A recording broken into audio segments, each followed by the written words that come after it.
and welcome to another edition of your favourite podcast, Insane in the Men Brane, with me, Rich Wilson. Nice to see you. Are you well? You good? I just got back from my Ibiza. I had a couple of gigs out there, which is very nice, with the brilliant Quincy and Phil Nicol. We had a nice time. Although what we found out, Phil Nicol and I went for a drink after we got there, and we ended up in a bar and they were playing ABBA songs. And we both agreed that we don't like ABBA. And just decided, like, you know what? I think it's just overplayed. You know, if you like ABBA, well done. If it brings you joy, well done. I think I've heard it now. I think I've heard it all. I don't need to hear Dancing Queen ever again. And I think, you know, I think for my own mental health, I'm going to park ABBA for a bit. Maybe I'll come back to them later on. You know, you never know. You never know. But for now, I've got to leave ABBA behind. I'm sorry, but you know, it was nice. It was nice to meet someone else who doesn't like them just as much. So it's good. So the podcast is still going strong. We've got our YouTube channel now, which is actually picking up a bit of pace. So you know, if you're watching this on YouTube, well done, hello. If you're not, then you're listening to me talk about something that you can't see. Brilliant. I do love that about technology. It's just, there are so many channels, there's so many things. I get so many people like producer Paul and my missus, and they go, have you posted that thing? Have you done that thing? It's just constant. It's like, I didn't get into this to have a full-time job, and now it's a full-time job. So anyway, this is it's everywhere now. So get involved. And we've also got our show at the Sussex Arms on Sunday. This will be edited out after this. You can't have this. I don't have people listening to this. No, it won't. No, it won't. It's going to be in. So if you are listening to this after Sunday the 27th... Then come to the next one. Come to the next one, which is the 1st of December. Sarah Barron, star of Live at the Apollo, is on this week with some other great acts. Graham Collard, I think he's on. And myself, and probably someone else that I've completely forgotten about, and I do apologise. It's a great night at the Sussex Arms this coming Sunday, 27th of November, and then the next one's on the 1st of December. So come down to that, and yeah, do that for us. Come down. So I know I'll be in at Steel City in Sheffield doing my solo show this coming Saturday, the 26th. The Train, the Story, and the Bump. If you're listening to this and you're in Sheffield or you're in surrounding areas, come down to me show. I'll also be at Last Laugh at City Hall Friday and Saturday night. So come down. If you're in Sheffield, come down and see me. I'll be around all weekend. And then Sunday, I'll be in Tunbridge Wells at the Sussex doing Dark Horse Digital. I think even producer Paul's going to be making an appearance, maybe. Yeah, absolutely. Yeah, producer Paul's. You could put a face to the name. The old stamping to the voice. Yeah, he's going to come down, be all middle class again. So that's what's happening. Yeah. So anyway, this week's episode. And is by one of my favourite comics at the minute, my new favourite comic, up and coming, Roger O'Sullivan. I saw him a few times now, and every time I see him, he just gets better and better. Really funny man, and we talked about him coming on the podcast. And I'm like, yeah, of course, yeah, let's have a chat. And so he messaged yesterday, and he goes, oh, you know, you mentioned coming on the podcast. I'm like, what are you doing tomorrow? Come on. So he's come on. And we had such a good chat. We talk about borderline personality disorder. We talk about all sorts of things, about growing up in the countryside on a farm and his relationship with his parents. It's a really great episode. And for anyone that's know anyone that's been dealing with borderline personality disorder, you know, it's quite a complicated issue that I don't think many people really talk about, especially people that have got it. You know, they find it very difficult to talk about it, and I think it's a thing that we do need to open up about. And it was nice that Roger did so. You know, it was a really nice thing that he did. It's not easy to talk about that sort of thing, you know, when you're suffering with something like that. So it's a really interesting episode. I'm going to stop waffling. So coming up in a minute is Roger O'Sullivan. Hello and welcome to another edition of your favourite podcast, Insane in the Men Brane, with me, Rich Wilson. And this week I'm joined by brilliant up-and-coming comedian Roger O'Sullivan. Hello, mate. Hello, Rich. How are you getting on? I haven't been described as up-and-coming, but I like it. Yeah. Mate, every time I've seen you, you've just been more brilliant each time. So, and what's nice as well. Let's do this at the beginning. We'll do this at the top. When I've mentioned your name, other people have gone, "Oh yeah, he's brilliant." So it's nice that people are talking about you, mate. That's really nice to hear. I rarely hear that, to be honest. I think people won't say it to you. No. I think it's more of a situation of like somebody saying, "I was on this gig the other night, and now this guy just came on and ruined the vibe, just bombed." I know who that is. About me then. Yeah. I was thinking today actually about when was the first time I saw you, or when was the first time I gigged with you, and I think it was at Backyard. I think it was on like a Thursday night, and they can be, because lots of people are trying out new material and stuff, they can kind of be a bit uneven sometimes. Yes. But I remember seeing you, and you were talking about this, like you were talking about going to, I think it was like couples therapy, and there's still like there's just a line in it that still stands out to me. It goes, "Oh great, everything's my fault again, is it?" And I repeat it to myself periodically, just saying, "Oh yeah, everything's my fault again, is it?" I haven't done that I haven't done that stuff for ages. It's just, I don't know if you've ever. I don't know if you have. You probably haven't. But yeah, couples counselling is, you have, because they kind of shine a light on you rather than you. Because when you book it. And you go, yeah, and you're like, yeah, I got stuff to say. Yeah, she's gonna get it. I'm gonna get stuff off my chest. And then when you go and they sit you opposite each other, and then the therapist says, "Okay, Rich, why is your partner here?" And you go, "Oh fuck, that's not how this is supposed to work." Wait a minute, no. Yeah, I'm supposed to get all my grievances out. This is. It's a really great technique. This is where I win the relationship. Yeah. It's exactly that. You go, "No, I'm not. And then you just have to. You have to talk about why you're shit. It's a funny one. Man. I've never done couples therapy, but a friend of mine was at one stage. I'll keep this very anonymous. This is all part of it. Their partner. Yeah, their partner like said, "Oh, I think we should do couples therapy," and then they were like, "Yeah, okay, totally up for it." And the therapist was like, "No, I actually think you're a very good partner." And their partner, who'd asked them to do couples therapy, then was like, "I don't know what she's on. I think we should get a second opinion. I think she," because she kept siding with the wrong person, I guess. I think it's. I do remember this particular therapist. She was very good because she never really took sides. It was always like 1 week it felt like it was in favour of you, and then the next week it felt like it was in favour, and whoever felt like they'd got like the upper hand, that like they're the ones that would leave like elated. And I think there was a couple of times when we both talked about stuff that we'd never really spoken about before, and we both left, and it was even, and we both kind of, was like, "Do you want to get a cup of coffee before we go home?" I was like, "Yeah, I do." And it was nice. Like we were on the same page for a bit, and it was, And then you go back the next week, and one of you storms out. Yeah. I've had similar experiences to that with just like individual therapy, where sometimes you'll go and you will, to be perfectly honest, you will have just had a good week.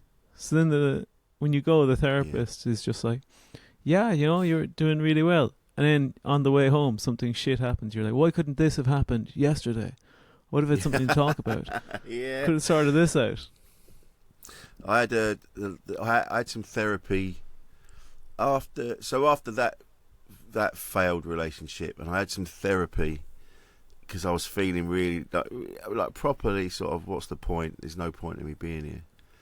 and because it was still just after lockdowns, it was done over the telephone, or down via like Zoom, and it was really, and I thought it wouldn't work, but it was actually really nice. Like every Tuesday, I was meeting up with this guy online, and he was great. You know, it was just nice to have someone to talk to and get through it. And at the end of it, and then because it was through the NHS, so you only get a few weeks. And then, I mean, you could have some more if you felt like it, if you felt you needed it. And I did say to him, I think I made it weird because I said, you know, like, does it feel weird when you come to the end of a relationship almost? Like we've been talking to each other for like 9 weeks or whatever it is. Yeah. And now it's coming to an end. Do you ever feel like, oh, that's a shame? And he was like, well, he goes, and I was like, it doesn't matter, you don't have to answer it. You're basically saying, just so we're on the same page, I'm your best client you've ever had, right? Yeah, that's it. I want to win this. I want to win it. Yeah. I've done therapy on the NHS as well, and which, like, coming from Ireland, our health service is a weird mix of like private and public, and often what I hear people say over here for ideas to fix the NHS kind of are just what are implemented in Ireland and don't work. Like, right. Where people say, oh, you should pay for some of it and not for the rest of it. And it's like, that's what you do in Ireland. And the waiting times are the same. Like, everything's the exact same. You just have the privilege of paying for it at the end. Like, it doesn't fix underlying problems that are there. No. But when I did it, it was over the phone when I was doing NHS therapy over here. And I found it took me a few weeks to not just put on my phone voice. It was almost like I was doing customer service, like, you know, just waiting on hold of me. Yeah, no, if you could just sort out the brain today, that would be excellent. Just tweak a few things, maybe a few issues with my dad. If you could just get them out of the way, that would be. Press 1 if it's father. Press 2. Yeah, that is it. We're sorry. There's nobody to take your call right now. If you would like to speak to one of our agents, please hold. And then really horrible, shitty music. You are currently 407th in the queue. Yeah, I always think of, actually, there's at Mile End Tube Station. There's in like waiting on the platform. There's a little sign that says, "Hey, listen, there's always somebody there to talk," and it's the Samaritan's number. But you can't get reception there. So I feel like that's just that's a disaster waiting to happen, surely. It's like, oh. Or maybe it's a ploy. To really tip people over the edge. Oh, yeah. Oh, yeah. It's like, you know, you're at the end of your tether and it says, look, there's always somebody there, and then you stand there going, oh, for fuck's sake, I can't even get through on this number. It's already, my friends don't talk to me. Yeah. Oh, what's the point? Well, I'm already underground. I might as well stay under here. And then that's it. Yeah. For anyone listening, obviously suicide is no joke, and we are just fucking about. I don't want anyone to think that we're being flippant. I know sometimes people can take things the wrong way, or things get out of context. Do you know what though? I remember years ago, I was mucking around on the tube, on the platform, and did that thing as the train comes in. You grab your mate and he goes, "Oh, saved you." Did that, and then got on the tube. And we were there for a bit, and the driver walked up and went, "You off." And I went, what? He goes, "I saw what you did." And he goes, "It's dangerous, it's not funny." And he booted me off the tube. And he goes, "You're lucky I'm not booting you out of the station, mate." And I went, I was just joking. I was joking. He went, "I had someone go under the train. I've not been back to work very long." I'm like, oh. Shit. Yeah. So that taught me a lesson. So, all right, mate, keep it on. Yeah. So that was that. Anyway, how young were you, if you don't mind me asking, Rich? How young were you when that happened? I was so that would have been 20 years ago. So I would have been I would have been. I wanted you to 30. say, well, No, it was last week. Yeah. It was yesterday. No, it was 30 years ago. It Yeah. was 1994, 95. So I would have been 22. Yeah, so still an idiot. Yeah. You think you're invincible then as well. Yeah. You don't have all those thoughts like. No, you think you're the only one that anything's ever happened to ever, and everyone else has got a sweet, sweet life. Yeah, and it is true. The older you get, the more you learn that's exactly the way it is. How old are you, may I ask? I'm 31. Brilliant. So that's 30s. I'm starting to. I've seen a few comedians now, and they're all talking about, oh yeah, dating in your 30s is this, and doing this in your 30s is that, and you're like, you wait till you get later on. Wait till you get 30s is great. Enjoy it, Roger. Enjoy all of it. 30s is brilliant. 40s is brilliant as well. I'm really not to get too bleak, but I remember there were times when I was younger where I was going to particularly dark patches, and I just really I always said to myself, I don't know if I'm going to make it to 30. Wow. Like is in just because it seemed so far away, and but as silly as it sounds, like it's almost like once you're past that, you're almost like, oh well, I didn't think I could get here, so it should just be like it should get easier, hopefully. Yeah, I think you get more of you just have a better understanding of the world, because you start in your 30s, you are still a little bit sort of, in my experience anyway, you're a bit more self-involved. You're not really looking out so much, and then as you get older, especially when you get to now, so I'm 52, and you start to kind of look out and go, oh yeah, oh shit, yeah, okay, things are very different, and it's not as bad as I thought. I was always a bit kind of, why is this happening to me? Why is this? And you go, oh, everyone's pretty much going through it. And I learnt this as well. I keep going on about this because I can't let it go. I bumped into someone from school when I was from way back. I left school in 1988, and she didn't remember me. And I'm like, oh, no one remembers you from way back. Yeah. So stop worrying about it. That's such a good point, actually. And it's like the people that you remember. It's either they're either people that you actually do have a good relationship with still, or keep in touch with.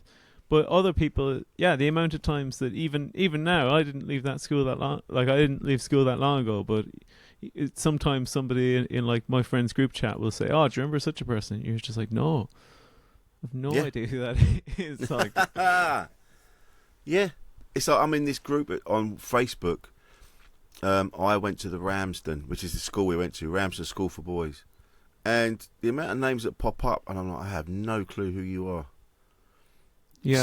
All these things you go, oh, I said that thing to that person in that shop in 1997, and they don't remember that.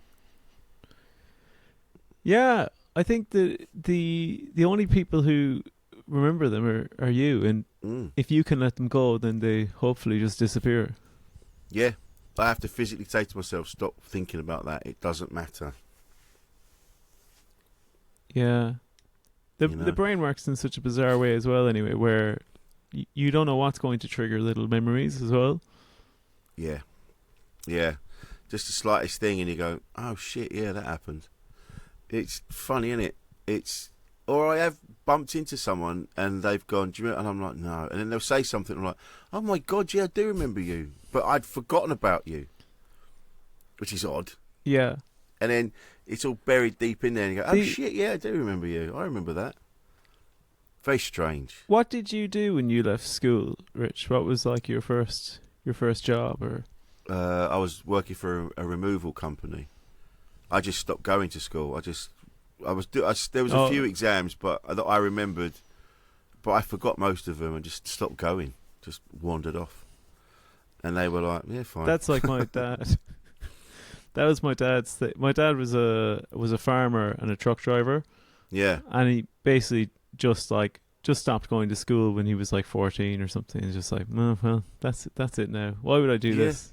Why would I bother with any of this? Like, Yeah, exactly. I think I I'll was just go hang out with the farm. Yeah, I was like 16 or whatever it was, and just went, "Nah, I'm going. See you later. I'm off. Not bothered with that." Because mum and dad, mum especially, was like, "Just get a job, any job." And then you end up lying about your qualifications anyway. And I've lied about it so much that I genuinely think that I've got an A in chemistry. You've invented qualifications for yourself. Yeah, and my school doesn't even exist anymore, so no one could check. And it's before computers. So I could literally say anything. I could say anything.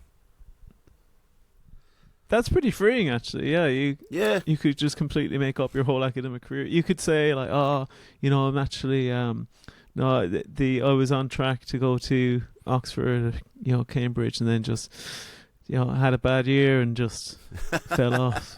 Yeah, I found sixth form pretty tough, but I thought, you know what, stick it out, get to uni, and I was like, "No, do you know what? I'm going to go and drive a bus." I think that when I was leaving secondary school, everyone they were like, it was just going into a big recession in Ireland, just like terrible times. I remember one of our teachers, one of the only, like, let's say kind of straight talking teachers. I just remember him saying, "Lads, you're all just going to have shit lives for the next 5 years." So so he said, you might as well just go off and do whatever you want to do, because you won't be getting jobs, and you won't. Wow. And he was our business teacher as well. So you're like, "Oh, if the business teacher's saying this, then we're in big trouble." Yeah. Like the careers officer going, I haven't even got a job. There are no jobs. Yeah, you haven't got a job. I can't tell you about jobs, so we're all fucked. It's just. Yeah. Was it? How did you feel about that though? How did you feel? All jokes aside, I think, that must have been pretty bleak. I think it was. Yeah, it was. It kind of. I think I didn't know what I wanted to do anyway. I didn't really have a very clear idea. So a bit of me was like, "Oh, okay. Well, that's that's okay." But I think as well, it's, as much as I say it was good advice, or or maybe like something good to actually let us in on that, because nobody else is saying that. Everyone else is just head in the sand, just saying no, it will be fine, like the recession will be over in a few months' time, like just forget it. I think it's unfortunately something where it's like advice that you can't really understand until you're out the other end of it, where afterwards you're like, he was right. But it was just like, it's crazy now. It does almost sound a bit like you're describing the 1980s or whatever, but I just remember nobody being able to get any jobs at all. Like even I even knew lads that were coming out of university with like very, very good degrees, and just being told you probably just you can't even work in a Costa, because Costa jobs are taken by the doctors or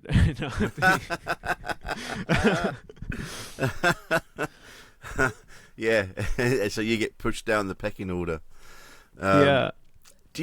Whereabouts in Ireland did you grow up? I grew up in a place called Coachford in Cork. So it's like, it's rural Cork, but it's the sort of thing where my conception of the world was so shaped by my parents, where we grew up. I think when my parents like first started living there, it would have maybe taken an hour or so to get to the nearest city, to get to Cork City. Maybe even a bit longer than that, just because the roads wouldn't have been there. But by the time I was a kid, you could probably get in there within 27 minutes, like 30 minutes. Yeah. But still, my parents would talk about it as if it was so far away that you really felt more isolated than you even were. And you're just like, okay, yeah, I guess like there's just nothing around for miles. It used to drive me crazy as a kid, but now it's the sort of thing where I'm like, no, I'm glad I grew up that way. Where I'm glad I grew up without like constant stimulus and stuff. Yeah, so it's quite chilled. Yeah, I think it is. it is something that I do kind of reflect on now as well, because, you know, I feel like when people have problems now, you know, mental health problems or whatever, they're very quick to blame them on their current circumstances. I do this as well. I think everyone's guilty of this. But the amount of people I know who are like, oh, I think I'm depressed because of my phone. And I'm like, my dad was depressed when all he was doing was out, like, you know, working with cattle, or like didn't have a phone. Like, it's not, there is a chance that you should just get this checked into, that it's not as simple as like putting your phone away for a little bit. It can be something a bit deeper. Like that my dad was he was really depressed when I was growing up. He was I'm a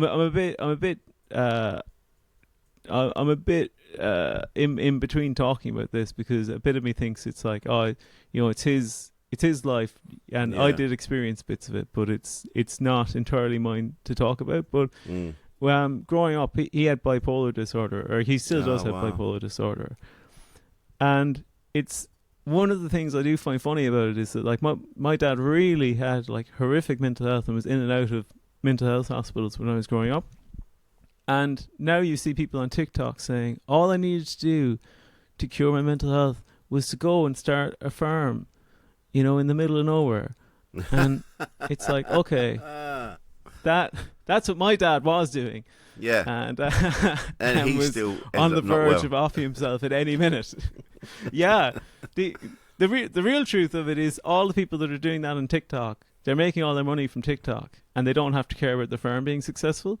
Yeah. But the reason why it's so stressful being a farmer is that you're like, oh, if this cow dies, like, I can't get the last year and a half of like rearing this part of the herd, or what, like, you're just watching your, you know, your mortgage payments or whatever just dying in front of you. Yeah. It's like a very it's a very stressful existence unless you're happen to be a very big, very successful farmer. Yeah. Of course it is. Yeah, it just takes that one crop to fail, or that, like you say, and then you're fucked for a few years, and that's to live with that stress must be. Yeah, you'd have to be a psychopath to just not let that bother you. You know what I mean? You have to be completely switched off from all of that kind of thing. But how did that affect you? If you did, because you've obviously noticed it as you were growing up. But you didn't, obviously you were a kid, so you didn't know what it was. Yeah, so it's, at the time, I think it did affect me, but in ways that I think you don't start to unpick until you're a bit older, because, you know, there were periods of my childhood where it just felt like my dad never said anything or did anything, like was just in bed for like weeks on end. And my mom had to, like, my mom went back to work then. She was working in as a secretary in a cattle mart, and it's one of these things that it's almost like my parents were dragged kicking and screaming into being a progressive household. You're right. Where the woman was like the main earner and the dad was staying at home. But sorry, my mom wouldn't. Like, my mom wouldn't have wanted that either. So it's this interesting thing where, you know, my mom's dream was to have kids and look after them and to be a homemaker, I guess. And, like, you know, I think there probably was a certain amount of just thinking, you know, my dad's not holding up his end of the bargain. And there's loads of tension in the house growing up. But I think you only realise it affects you later. I think the only thing that it took me a while to figure out, but I did realise, is that as much as you didn't talk about mental health back then, I was definitely treated in primary school by certain teachers in particular ways that I now look back and realise, oh, it's because, like, his dad is, you know, quote unquote mental. So, you know, like being sat by yourself and stuff like that.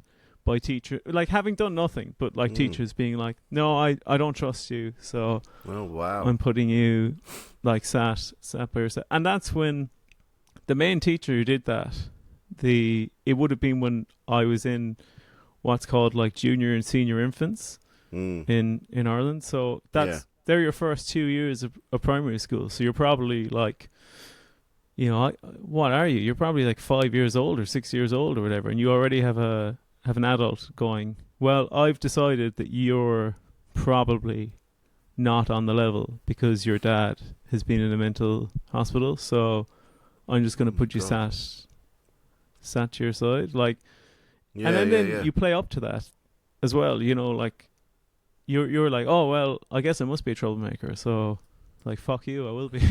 Yeah, it must be difficult because you want, especially at that age and you haven't done anything. It's just assumption. It's like, oh yeah, your dad's that, so you must be, you're going to be a problem. So let's preempt that, and that's. I'm glad that's different. I'm glad it's different now. I think there's more of an understanding now that, you know, if a kid's going through that sort of thing, they actually need to be brought in closer rather than pushed away. Yeah, and I will say, like, there were definitely some other teachers that probably went the other way as well. You know, you know, it's just that one teacher stands out of just being like, there's no way I came in as a 5 or 6 year old and the first thing I did pissed you off so much that you decided that I had to be separated from the rest of the class. Like, there's no. And later, there was a student teacher who was taking on a class, and that teacher I'd had in junior and senior infants, she was training under her, and she was the only other teacher in the school who did the same thing to me when I entered her class. She was like, "Oh, I'm going to put you sat separately," and it's really like, as a kid, you don't really know what's going on, so you know, like I said, you kind of do just think, well, I guess I must be really disruptive without realizing it. But now I think about it from the perspective of, you know, I've never been a teacher, but if I was an adult teacher, imagine what must be going through your head to just go, well, this guy's dad's mental, so let's already put him to the side and let's just, like, you know, treat him like shit, basically. And did you find that was school quite problematic for you? I think those teachers really stood out to me as just like those particular parts. But then the thing that was like interesting is basically as soon as I passed through those teachers, the rest were just much nicer. Or it's one of those things where it almost feels easy in comparison. So then, as you progress a little bit, you're like, oh, okay, and you start to probably come out of your shell a bit more and be like, oh yeah, no, this is actually fine. And then I'm in secondary school. That was a big shock for me in a good way. But when I went to secondary school, because that primary school was so small, like some of our classes, there were probably only like maybe 8 or 10 students in them, like a very small rural school. So when I went to secondary school, that was like a much bigger one in like a nearby kind of suburb. That was something where it's like, oh, nobody knows who you are, and nobody knows anything about you, and that's like very freeing then, of being like, oh, okay, so it doesn't matter, you know, it doesn't matter that all these things are going on in the background. You can kind of just be whoever your friends think you are, or whoever your teachers like think you are. What was the catalyst that made you leave? When you got a bit older and you were like, I'm out, I'm going to go. I'm going to head to the big smoke.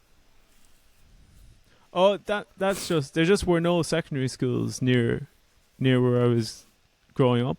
Yeah. So that's where I have an older brother and 2 older sisters, and that's where my older brother had gone. So my mom was like, well, you know, this will be easy, like we're familiar with the school or whatever. So that's the school I went to. But it is, as I'd never thought about that before, but there is a chance that if I didn't go to that school, or, you know, ended up in another environment, like let's say there was a secondary school nearby where everyone did know the same thing about my dad, there is a chance that you'd never get out of that, you know, because there's a chance that you just repeat the same patterns in secondary schools. Suddenly there's a teacher that thinks you're a troublemaker because your dad has mental health problems, And yeah, I think as well that a few years ago, before I moved to the UK, I was diagnosed with borderline personality disorder.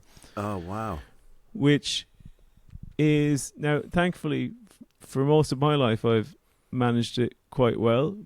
But one thing that I've learned about it from talking to mental health professionals is apparently it's really common to be diagnosed with that if you grew up with a parent with bipolar disorder.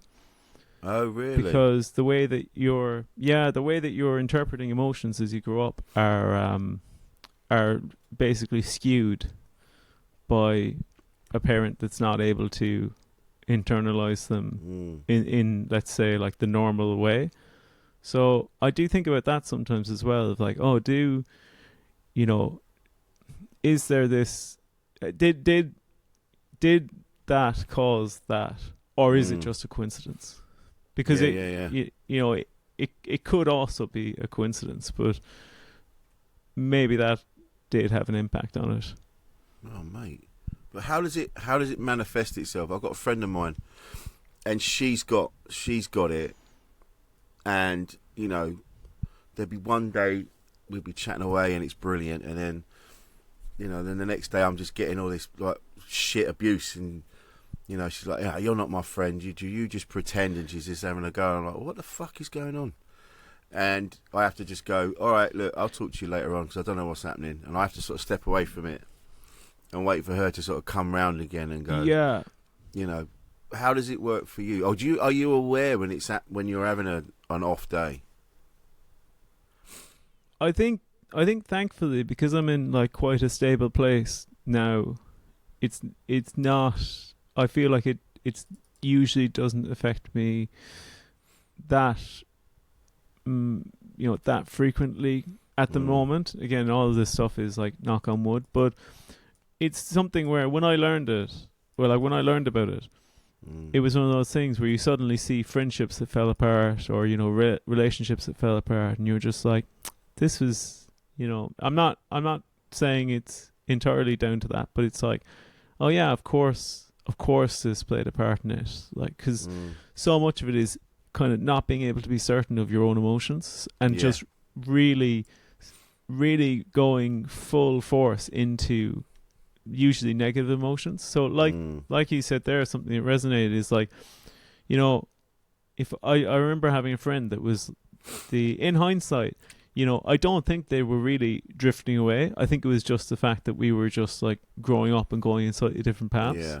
But I was just like, well, why it was totally like overboard of almost like, what, like a real friend wouldn't do this or whatever. And it's like, what are you talking about? Like, everyone has their own right to move away, or a friendship shouldn't be like a demand on somebody. It's something to kind of just, cultivate and let it go, whatever direction it's going to go. But yeah. I know exactly what you mean, and it friendship just is, because there's other friends that I don't speak to them from 1 month to the next, but as soon as I do, it's like we haven't not spoken. You just carry on, and I do feel like like I say with my friend, and I do feel for her, and I want to, and every time we have those moments, and then then it all sort of settles down again, and she's apologetic, and I'm like, look, you don't have to apologise. It's not. Don't worry about it. I get it. I do understand. It's just that I don't know how to deal with it when it's happening. So I don't know the right thing to say, because anything I say is going to wind you up even more. So if I say to her, you're just having one of your episodes, then that's wrong. She's like, oh, you're just saying I'm mental. And then you go, right, and then you go, look, I try and be a bit more vague and go, look, we know why this is happening. Let's talk about what's triggered it and see if we can go with that. And then that's wrong. And then it's like, why can't you just take responsibility and just accept that you're a pain in the ass? And I go, oh yeah, all right, maybe I am. And then that's wrong. And so yeah. Well, I definitely think that's like, unfortunately, probably like close to behaviour I've done in the past as well, and it is something where it's you know you're wrong in the moment as well. Like the person experiencing those, or at least for me, like, a bit of me will be like, I know this is wrong, but I can't engage with all of that now. So I'm just gonna have to say, like, no, it's all your fucking fault. Yeah, and I need you to say, yes, it is my fault. That's what I need you to say. Yeah. Yeah. Does that help? If you just go, want some kind of catharsis. Yeah. That's a great. That's a great way. That's the thing, though, is like. But even when you say it, eventually you'll come around and you'll just be like, "Oh, now I just feel terrible because I've made my friend just say that they are who they're not." And then you're trapped in that cycle of you have that rage from nowhere. And then you feel the guilt because of the rage that you had, and then you have another episode, and then you just, that must be exhausting. Yeah, it's just like, like I said, knock on wood and all that stuff. That it's been very well managed in the last few years, but I think I used to do some stand up about it. And I've moved away from that because the amount of people that, like, it's good to have representation and stuff, but sometimes people will come up to you afterwards because they've just seen you stand on a stage and talk about something in an authoritative manner, because you have to do stand up, and they'll come up to you and almost think, "Oh, I have this as well. Can you be my spokesperson for this?" And you want to say to them, well, I can't even handle it sometimes, so I'm not going to be able to help you as well. And I think so. I've moved away a little bit from talking about it from that point of view, but I feel like sometimes I don't know if you've experienced this, but the industry can be a bit like, especially when you're starting out, like all your competition sets should be like, who are you to a producer? What are what are all of your like identity points that we can, I guess, because they're probably thinking about it from a booking point of view of, okay, if you have XYZ, we can get you on this show or get you on that show or whatever. But right, I see. Yeah, go on. But when I was doing a few competitions and stuff, and I was getting industry advice, and I was just, I was taking it all on board, I actually think following their advice got me in one of the worst mental health states that I'd been in my adult life. Yeah, because they were just like, "Oh, talk about this. This should be about your set. Like, this should be in your set. Your set should be about like mental health problems you've had. Your set should be about," and you're like, okay, so but all it is it's like every night you're going out and you're saying, "I'm this, I'm that," and the things might not be good things about yourself, Yeah. So you're re-emphasizing your connection with parts of you that you've been diagnosed with because they're not good, or they're not healthy parts of you. And you're being told, "Oh, go out and do this," and then the industry will go, "Oh, good, he's that, so let's get him talking everywhere about this part of his mental health that in any other form of employment would probably be illegal to ask your employee about their mental health." So tell me in detail what it is. That makes sense to me now, because I see a lot of new acts now coming up. And I was at a gig, I think I was emceeing it, and every act went on and went, "So I'm this and I'm that, I've got this and I've got that, I've been diagnosed with this and that," each one of them. And then I'm going, and then, but I think it's important to talk about it. I'm like, but you're not listening to the person that's just been on. They've just done the same thing. Yeah. But now you've just said that, I'm like, oh, that makes sense now. That's why everyone's doing that. Yeah, because I do agree it's important to talk about it, but I do think sometimes a stand-up set isn't the best place to talk about some of these things. I think longer form shows, I think it's a great place to talk about it. But I think sometimes I don't think the comics are doing it cynically either. I think that, if somebody comes to you and they say, oh, I'm a producer, I'm a BBC producer or whatever, and this is what we're looking for, and you're just thinking, okay, well, this will obviously help me, so I'll do this, and then it took me like a full year of doing that stuff, of like re-wiring myself to do all that stuff, to remember I got into stand-up as an escape. I wanted it to be escapism. I didn't want to go up and say, "Oh, I'm mental." We all know you're mental because you do stand-up comedy. That's the thing. There's a rational person isn't going to do what we do. There's a reason why we need, for whatever reason it is. So, I think it's a given that you're not right. Well, that's the thing. The funny thing is that since I've stopped, when I used to go up on stage and go, oh, I have this mental health problem, or like this is what it was like growing up with this or whatever. People afterwards would come up to you and go like, oh yeah. But since I've stopped that and just started doing like more surreal stuff, and when you get off stage, people are like, oh, here comes the weirdo, like here comes the freak. This guy's mental. He, what are you talking about? I wonder what's wrong with him. If only he talked about it at the beginning, then we would know. Yeah. So you can't win. No. It's I feel there is a lot of it now. It was like I was in Edinburgh, and every show I saw, it's like there's different things that become like hot topics. So one year it was ADHD, and then when everyone decided that everyone's got that, it was like, oh well, I need something else and then everyone was looking for an autism diagnosis, and so that was this year's hot topic.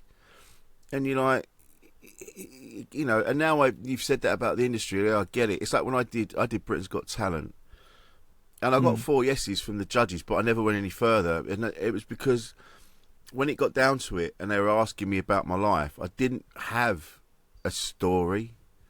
It was like I kind of barreled along through my life. I've done different jobs, and I had kids when I was younger. That's what they latched onto, the fact that I'd been a young dad. Yeah. But it wasn't really enough because there wasn't a sub story. I didn't have one. I'm like, I've probably got ADHD. I don't know, never been diagnosed, but I don't think that should be the important bit about this. And then they went, all right, and then they, and that was it. So I get it, and so the industry needs to have this kind of this diagnosis. Infatuation needs to kind of. It's not, as you said, it's not helping people. In fact, people are now spaffing themselves dry trying to get a diagnosis because they think that's what will get them further on. Obviously. Yeah, I think for me, like having a diagnosis was really helpful. Like a friend of mine put it a really good way once, where it's like if you hear something rattling around in your car, there are certain types of people that want to know what that is, to give them peace of mind, and there are certain people who are like, I'll just wait until the car collapses and then I'll get, I'll find out then. Yeah. Yeah. So I think on that level, I agree. On that level, on a personal level, if it's causing you grief in your everyday life, like if you can't function, or you're like, because I've had brain fog for years, and it turned out I've got sleep apnea. But it was only because I went to the doctor. I said, look, I can't think straight. And then I did the sleep test, and he went, yeah, you've got this. And it helped me. But then I'm not going to go on to stage now and go, so anyway, I've been diagnosed with this. And so now I've got a thing, thinking it will benefit my career. But it has benefited my life. So I get that, yeah. Yeah, I think it's... I definitely think it's industry pushing a lot of these things because they want like they want some marketing behind it, and even now I'm working up hopefully on my debut for Edinburgh, and I talk a lot about my dad in the show, but I don't say stuff about him. Like I just happen to write a lot of jokes about my dad, and a a friend of mine came to see the show, and they said, "Oh, did you ever think of maybe at the end explaining like why he kind of looms over so much of your stand-up?" And I'm very in between. I'm very in between whether or not that's a good idea, because I do think it's no coincidence that I can never, like, coming up with jokes about my dad is nearly an endless well, and that's not a coincidence. You know, I would say that definitely is because I did have a lot of trouble growing up with him, and me and him, like, we really were at loggerheads for years and years. We did not get along for a long time until I like moved away and got a bit of distance and stuff. Yeah. And even recently, my my mom, I was on the phone to my mom, and she said, I heard you've been talking about your father again on stage. And she said, "You never talk about me on stage." And I said, "Well, that's because you were lovely growing up." And she said, "Well, I wish I would have been worse. Maybe I would have gotten a mention then. Maybe." See, this is you just can't win, mate. You can't win. No, you're gonna upset someone somewhere. Yeah. But I think this is a thing. You know, I said to my dad very recently, because I was the same. Like, my dad, I love my dad, and he's been great, and my parents have been there for me, and the life I have is thanks to them. But obviously there's been friction, and my dad can be hard work, but I still admire him. Like, he went through some awful shit when he was a kid, and then he gave us this life that we had. And my mum as well, they both did. I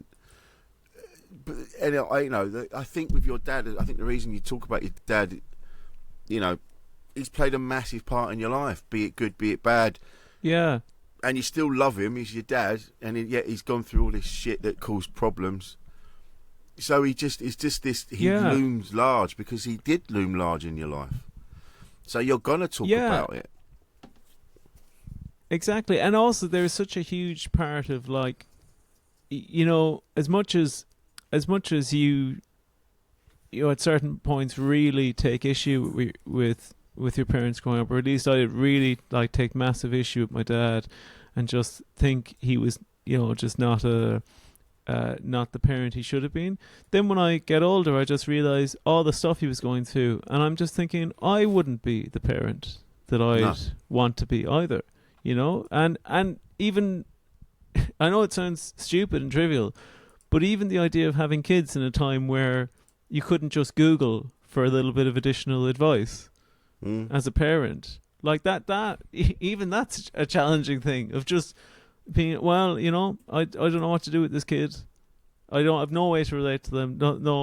Because my dad also was set up for completely different expectations. It's not like he wanted his life to go in a way where, you know, he was in bed for years and he was in and out of mental hospitals. It's not like he wanted that to be his life either. You know, he took over the farm from his dad, and took over the driving a truck from his dad as well. And he, to a certain extent, I'm sure he thought that me and my brother, that was going to be the path that we were going to go on as well. Yeah. And then, you know, that was how he related to his father. And he talks about his father. He said that the two of them were best friends. And I asked him, like, "Oh, did you ever say that to him?" He's like, no, of course not. Like, you know.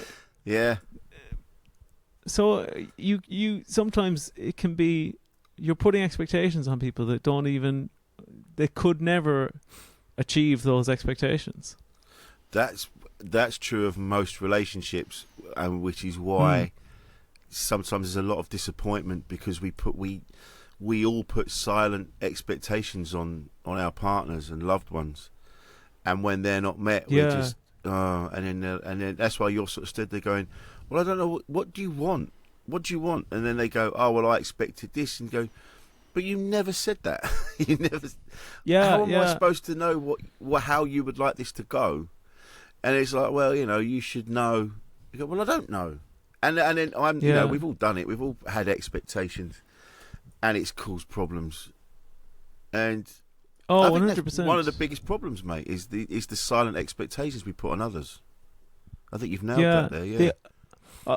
They also, it's funny that it is almost like the grass is always greener as well, because one of the big things for me when I was growing up is like, I have nothing to, you know, my dad was from such a different world to me, despite us growing up in the exact same location. He was from such a different world that there is nothing to relate to, and like he didn't consume any media, nothing like that. Like if it wasn't just happening on the farm, or if it wasn't, he used to read a paper called the Farmer's Journal, which is just farming news. Like that's where he got all his news.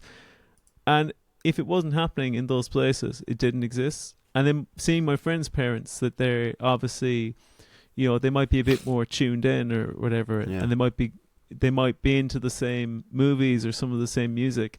You feel like something's missing. But now, because my dad never got past the point of being able to interact with a computer. He never got past that point. So he is almost closed-minded to a good degree. Yeah. Of like he's closed-minded, but it's actually outdated closed-mindedness. Whereas all of my friends' parents who were more clued in, they've gotten mad into like crypto conspiracies and all this wild shit, because there was the big split in me and my friends' parents of like, if they got to the point where they were able to get on Facebook, they've become insane now. Yes. And if they could never get on Facebook, they've kind of just become these older people who generally their heart is in the right place but might say the wrong thing. Yeah. That's where my dad's at. Whereas some of my friends' parents are just like, no, I think there's a conspiracy to replace the white race. It's like, I don't think there is. I understand exactly what you mean. I've had conversations with like that, and they just go, well, it's just being shoved down our throats now. And you go, no, it's just changes are happening, and you're more aware of the changes. And they go, well, you know, and you go, yeah, it has to change. It has to change. And I like the fact that I'm sure it changed in their life. Yeah, exactly. Oh, sorry, no, no, go on. Oh no, I was just gonna say like that they had changes in their life, and they just disregard those. They're like, no, they were the right changes, and now these are the wrong changes. Yeah, that's it. Yeah, these don't benefit us, so they're wrong. I like the way you said that your dad's sort of closed off in an old. Even the way he's closed off, he's sort of old-fashioned, and you know, which is quite funny. My dad would be like, oh, you can't even say that guy over there is gay anymore. You know, like that's where my dad's at. And it's like, well, you could say it, but why? Why would you? Yeah. You know, what's the intent? What relevance is it? Yeah. So does your dad know that? It's even. Go on. Oh no, go on. Sorry, Rich. No, go on. What was you going to say?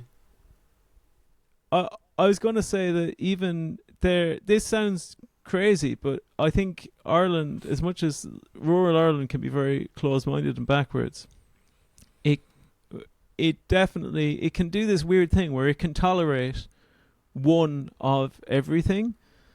And there was one trans person in Cork, probably in the whole of the country when we were growing up, so much so that RTÉ, our like national broadcaster, did a documentary about their life, documentary series called Fear Scale. And like my dad weirdly could just engage with that and just go, well, yeah, I don't understand it, but I guess you've given me okay, right, that's it, okay, they were a man and now they're a woman, okay, I guess that's it. But now you see people that are able to find out so much more about understanding stuff like that, but they refuse to. Yeah. They're like, no. Yeah. You've nailed it again. When I was a kid, and there were trans people around, but it was just that, they've been born in the wrong body. they feel they're this, and everyone went, okay, that's cool. Then, yeah, all right. That, like you've just said, oh, they were a man, but now they're a woman, or the other way around, and that was just accepted. It was like, yeah, they're in the wrong body. But now it's almost like, well, that can't be a thing. That's just and yeah, you're right. I'd forgotten about that. Yeah, you're on fire today, Roger. I'm in that working mindset, you know. Yeah. I shouldn't mention that actually. But I take it your dad doesn't know that you talk about it. He actually, a few years ago, I was on a BBC New Comedy Awards. I was on one of the heats for that, and my dad watched it. The first time he's ever seen me do stand-up. Yeah. And I was basically just slagging him off for 5 minutes, and he loved it. And my mom had to watch it from outside through the window because she said I couldn't be listening to what he said. She was just so terrified about what I would say. Yeah. My dad. He weirdly likes it. That's it. That's the thing. If you can't say those things in front of the person you're talking about, then that's the issue, isn't it? But if he's happy with it, yeah, you know, that's half. That's I've half said the much battle. worse to him. See, that's it. There must have been times when you just gone, for fuck's sake, Dad. You know what I mean? And it's not because you don't care; it's because you run out of options. Oh yeah, exactly. Like you're just like, okay, you know, you nearly want to say like you're not holding up your end of the bargain, but what bargain? You know, like my dad didn't expect somebody to grow up in a time that they would be able to engage with them like this. You know, it wasn't expected. Like me and my brother joke that my dad's dream is that for one of us to kill him over a land dispute. That's probably his idea of an ideal son. Yeah, old school. Yeah, like as you're strangling him in the bog, he's just smiling and just saying, "Yeah, this is the way. This is the way it should be. This is how we've done it, generation after generation. This is how This is how the boys take over the farm." Yeah, but if you give him a hug and say, "Oh, you know, I love you," he goes, "Oh, get away, get away, get away from me." I do remember a girlfriend of mine I'm still friends with her as well, Caroline, and her dad was I'm not sure whereabouts. I think he was from somewhere in Mayo, and he was a proper. He came over. It was a I don't know what he was. It was a builder. He worked on the sites, and he was just he was really funny. I couldn't understand a word he said when I was a teenager. He used to make me laugh. And he'd come in from the pub, and he cooked bacon with his bare hands, and you're just going, fuck, you know. Yeah. And you just and everyone loved him, and he was just this impenetrable dude that used to frighten the fucking life out of me, because I was going out with his daughter at the time. So obviously, of course, he tolerated me. He was fine with me, but there was a core when he just used to look at me while he was flipping the bacon with his hands. Yeah, that's exactly the way my dad would be like, well, why would you need utensils, or why we have to waste the time? Like, I'll use my hands that I've just been out I've just been using to, I don't know, worm a cow or something, and I'll just God only knows what I've been doing, and I'll just come in here and just like a general hardiness of that. There are weird little double standards as well of like my dad, like the food he would eat for himself, it's all just categorized as just one thing. So he'd have a sandwich that might have marmalade and this like terrible processed Irish cheese called Calvita, and then he'll also put mustard on it, and he'll just like put whatever ham or whatever's laying around. He'll make the most awful sandwich like possible that you couldn't pay somebody to eat, and that's fine.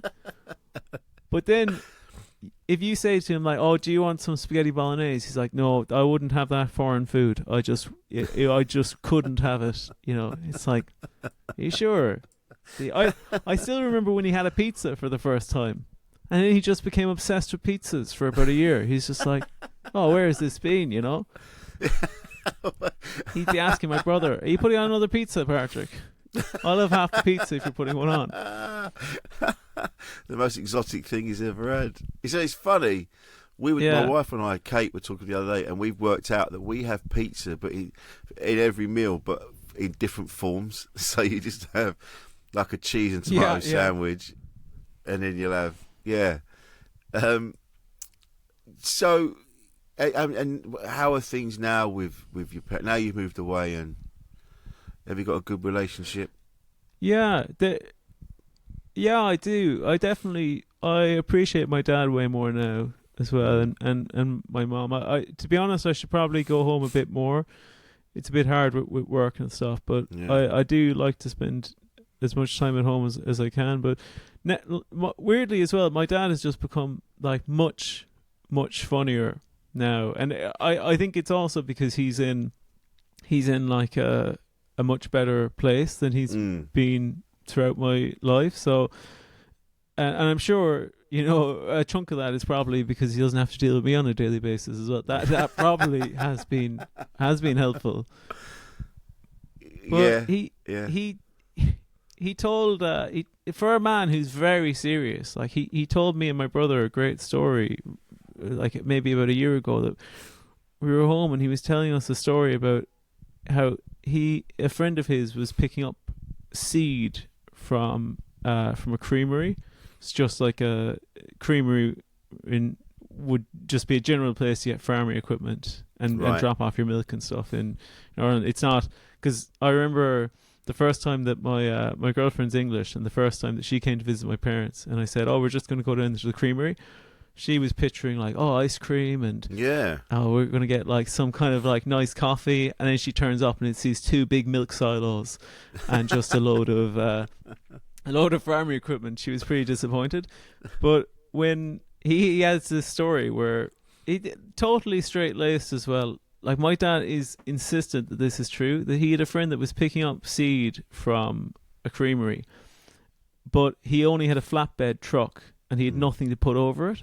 So as he was driving home, he was being followed by about 30 or 40 crows, just like waiting to go at the seed. And he insists that the way his friend escaped these crows was by indicating right, but continuing to drive forward.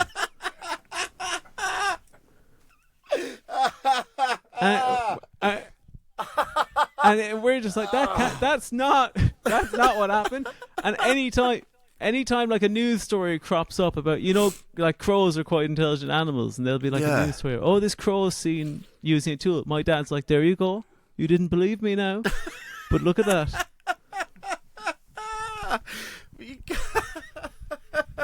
Oh, I know how to get rid of these.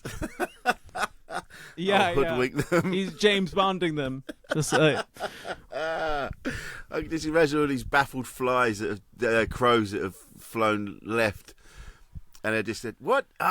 Foiled again." Yeah, do a U-turn. Go on. Yeah. Now what do we do? We'll have to wait till tomorrow. Yeah. He said another great thing as well of when me and my brother were chatting, he just randomly out of nowhere just goes, "Oh, I've tried to get this working on stage, and sometimes it does work, but it can be a bit up in the air, but because people can get a bit tense." But my dad just goes, "I'll tell you one thing about Muslims," just out of nowhere, and I was really just like, "Oh my God, you know, what is this going to be?" And he says, "They're very good for sheep prices because they eat a lot of lamb after Ramadan." And it's just one of these things where you're just like, I'm so glad that's your takeaway. Like, I think that just says a lot of where he is fundamentally. Then on a fundamental level, despite any illness or anything else that's happened, on a fundamental level, your dad's sound. Yeah. it's as long as it's not affecting the farming world, Yeah. he's totally okay with any change. Oh, mate. Roger, this has been amazing. Thank you so much for coming on and being so open. I really thank you appreciate for it, having mate. me. Yeah, it's been great, man. And genuinely, like I said at the beginning, you know, you are genuine. You're one of the ones to watch comedy wise. You know, every time I've seen you, you just because you know I've been doing this 20 years, and you see a lot of comedy, and every now and again someone pops up, and you go, "Wow, yeah, that's refreshing." And so, no matter what else is happening in your life, you know, you're a funny fucker, man, and you're gonna be all right. And comedy won't help that. Thanks, Rich. Comedy's fucking hard. No. But just to keep in mind that everyone's been through the same shit. And even now, I'm 20 years in, and I still get emails ignored. So, you know, it's all part of the process. I get heard back that to you eventually. on one of your recent podcasts. Yeah. I heard you mention that with Joey Page, I think you were talking about. And I was just like, Jesus, it never stops. Never stop. It gets a bit easier, but every now and again, it'll kind of rear up again, and you get that moment, and you start to feel, oh, everyone's smashing it, and I'm not. But it comes and goes. Yeah. Don't worry about it. Just keep doing what you're doing, mate, because you're brilliant, Rog. Well, Rich, so are you. Oh, thanks, man. Where can we find you on the socials, mate? You can find me on Instagram at Roger O'Comedy. That's my main social. I also have a conspiracy and unexplained podcast. Excellent. Called Unexplained Legends. And brilliant. the only What's other that thing called? is, I don't know if this will be out by then. Oh, what, the podcast? It's called Unexplained Legends. Cool. And this is going to go out tonight, so what is it? What you got to plug? Well, yeah, well, in that case, then if anyone's listening and they are based in London, I'm doing a preview of my show, Polarized, at the Bill Murray on the 14th of November, and you can find tickets on my Instagram. Excellent work. And anyone listening, I urge you to go to that. It will be brilliant. Roger is a great comic. This has been wonderful, Roger. Thank you so much. So this has been Insane in the Membrane. I've been Rich Wilson, and this has been Roger O'Sullivan, and we'll see you next time.